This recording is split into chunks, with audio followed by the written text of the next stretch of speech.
दिलशाद बहुत बुरा हुआ, बहुत ज़्यादा। इतनी गफलत नहीं बरतना चाहिए थी। जब शक था कि तेरे खिलाफ साजिश हो रही है तो तुझे बहुत ज़्यादा मोहतात हो जाना चाहिए था। अब ये कोई बात है कि हवालात के सामने कोई संतरी ही मुकर्रर नहीं किया गया। इतनी लापरवाही। इंस्पेक्टर दिलशाद अमीन के कैरियर का पहला मौका था कि उसे इतनी सख्त बातें सुननी पड़ रही थीं।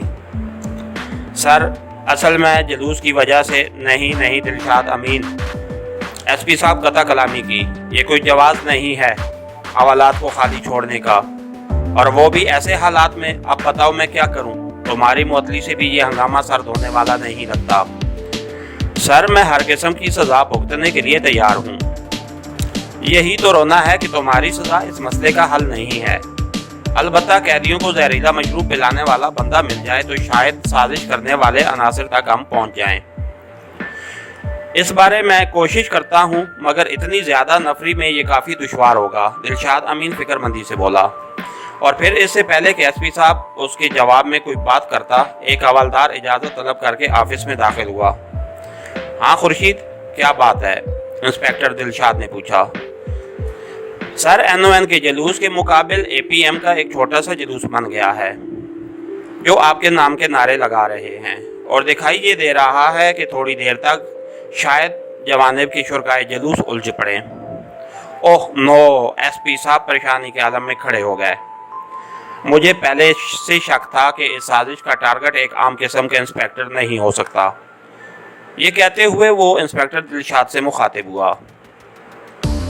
दिलशाद, किसी भी तरीके से इन जुलूसों को मुंतशिर करना पड़ेगा। हमारे पास नफरी कम है सर। इस नफरी के साथ 2 जुलूसों को मुंतशिर करना बहुत मुश्किल काम है।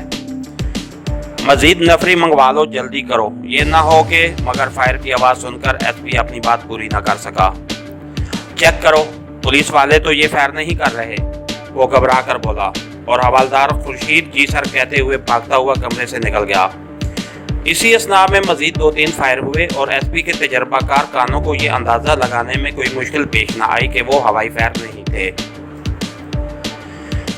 इधर आतिफ ने कान खुजाने के बहाने वायरलेस हैंड फ्री कान में लगाकर कॉल अटेंड की।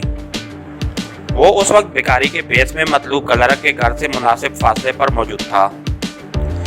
उसका मोबाइल साइलेंट मोड पर सेट था, इसलिए उसे किसी की तरफ से कोई खतरा नहीं था कि उसके पास मौजूद मोबाइल से कोई वाकिफ हो पाता। सर, इमरान बात कर रहा हूँ। हाँ बोलो। उसका अंदाज़ खुद कलामी का सा था। सर, हमने 2 बंदे आशिकाने साहबा ग्रुप की मस्जिद में बम रखते हुए गिरफ्तार किए हैं, और वो दोनों इस वक्त गेस्ट हाउस में मौजूद हैं। Very good. वो बमुश्किल बेसाख्ता उमड़ पड़ने वाली खुशी के तसरात को छुपा सका था। तुम उनका ख्याल रखो, मैं आधे घंटे में पहुंच रहा हूँ। ठीक है सर। आपके आने तक हम उन्हें खुशामदीद कहते हैं ताकि वो परेशान ना हो जाएं। और उसने ओके कहकर राब्ता मुनक़ता कर दिया। बात करने के दौरान भी उसने गर्दो पेश पर गहरी निगाह रखी हुई थी। राब्ता ख़त्म करने के बाद चंद लम्हे मजीद माहौल का जायजा लेकर वो वहाँ से खिसक गया। मतलूब की निगरानी के लिए उसने यूं भी दूसरे बंदे मुतय्यन किए हुए थे। उसके वहाँ से चले जाने पर कोई ख़ास फर्क न पड़ता। अपने हुलिये के मुवज्जिब वो टहलता हुआ वहाँ से निकला। उसका रुख अपने करीबी सेंटर की तरफ था, जहाँ वो अपना मौजूद हुलिया तब्दील करके उस जगह तक जा सकता था जिसका कोड नाम इमरान ने गेस्ट हाउस बतलाया था। इस करीबी मरकज में अपना हुलिया ठीक करके उसने मोटरसाइकिल पकड़ी और ठीक आधे घंटे बाद वो गेस्ट हाउस के सामने था। गेस्ट हाउस की ज़ाहिरी साख्त बिल्कुल आम इमारत की सी थी, लेकिन अंदर से वो एक जदीद किस्म का कैद खाना और इन्वेस्टिगेशन सेंटर था। इसमें ज़्यादातर कमरे साउंड प्रूफ थे, जिसकी वजह से दौरान तफ्तीश मुजरमों की चीखों पुकार किसी को भी सुनाई नहीं देती थी। गेस्ट हाउस के चौकीदार ने उसे देखते ही गेट खोल दिया। आम सादे लिबास में बेवकूफ़ सा नजर आने वाला चौकीदार एक मनजा हुआ एजेंट था। मोटरसाइकिल पार्किंग में खड़ी करके वो अंदरून इमारत की तरफ बढ़ गया। उसे मालूम था कि मुजरिम किधर रखे हुए होंगे। तेज कदमों से चलता हुआ जब वो मतलूबा कमरे के नज़दीक पहुंचा, इमरान उसे कमरे से बाहर आता दिखाई दिया। अस्सलाम वालेकुम सर। उसे देखते ही इमरान ने सलाम कहते हुए मुसाफे के लिए हाथ बढ़ाया। वालेकुम सलाम। सुनाओ भाई, क्या रहा? सर दोनों ने बड़ी आसानी से मुंह खोल दिया है।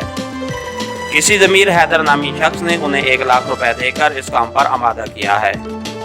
इससे पहले भी यही ज़मीर नामी शख्स उनसे इस तरह का काम ले चुका है। उसकी रिहाइशगाह से ये वाकिफ हैं? नहीं सर, इस बारे ये लाइलम है। दोनों मरतबा ज़मीर उनकी रिहाइशगाह पर पहुंचा था। चलो उनकी ज़ियारत तो कर लें। आतिफ दरवाजे की तरफ बढ़ा। इमरान भी सर हिलाते हुए उसके पीछे हो लिया। वो एक बड़ा दरमियानी साख्त का कमरा था जिसमें इज़ार आसानी के मुख्तलिफ औजार लटके नजर आ रहे थे। कमरे के वस्त में पेवस्त लोहे की कुर्सियों पर 2 जवान जकड़े हुए थे, जबकि 2 ही आदमी आतिफ को उन जकड़े हुए जवानों की मुरम्मत करते नजर आए। दोनों की चीखों पुकार से कमरा गूंज रहा था। साउंड प्रूफ होने की वजह से हल्की सी आवाज भी कमरे से बाहर नहीं जा सकती थी। आतिफ को देखते ही तफ्तीश करने वालों ने हाथ रोक लिए। हाँ भाई, क्या हाल है? आतिफ कुर्सी घसीट कर उनके सामने बैठ गया। उनमें से एक रोते हुए बोला, सर जी अल्लाह दी कसम, नबी सोने दी कसम, कुरान दी कसम, हमें जो कुछ मालूम था हमने बता दिया है।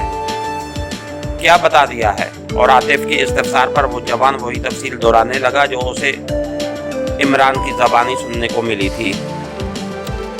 ये तफसील मैं पहले ही सुन चुका हूँ। आतिफ उसे टोका। मुझे सिर्फ ज़मीर हैदर का पता चाहिए, वो मुझे कहाँ मिल सकता है? उसके पत्ते से तो हम वाकिफ नहीं हैं, जवान लरजते हुए बोला। दोनों मर्तबा वो हमारे घर आकर ही मिला था। काम होने के बाद तुमने रकम किस तरह वसूल करनी थी?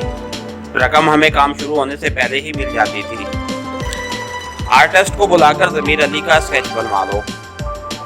आतिफ इमरान से मुखातिब हुआ और इमरान सर हिलाता हुआ दरवाजे की तरफ बढ़ गया। तुम्हारी सजा में तखफीफ उसी सूरत में मुमकिन है कि तुम ज़मीर हैदर को पकड़वाओ। इसलिए एक तो उसके बारे जितनी मालूमात थी मालूम है हमें बतला दो। दूसरे, हमारा आर्टिस्ट आने वाला है, उसके साथ तामुन करते हुए ज़मीर की तस्वीर बनवा लो। शायद इस तरह वो पकड़ा जाए। हम हर किस्म के तामुन के लिए तैयार हैं सर। खुदा के लिए हमारे हाल पर रहम करो। हमसे गलती हो गई है, हमारे बाप दादे की तौबा जो आइंदा ऐसी हरकत की। आतिफ ने कहा, आइंदा मौका मिलेगा तो करोगे ना? फिलहाल तुमसे जो कहा गया है वो करो। माफ़ी शाफ़ी मांगने का बहुत टाइम पड़ा है। वो अपने आदमियों की तरफ मुतवज्जा हुआ। मैं ऑफिस जा रहा हूँ, तस्वीर बन जाए तो वहीं मेरे पास भेज देना। ये कहते हुए वो वहाँ से निकल आया।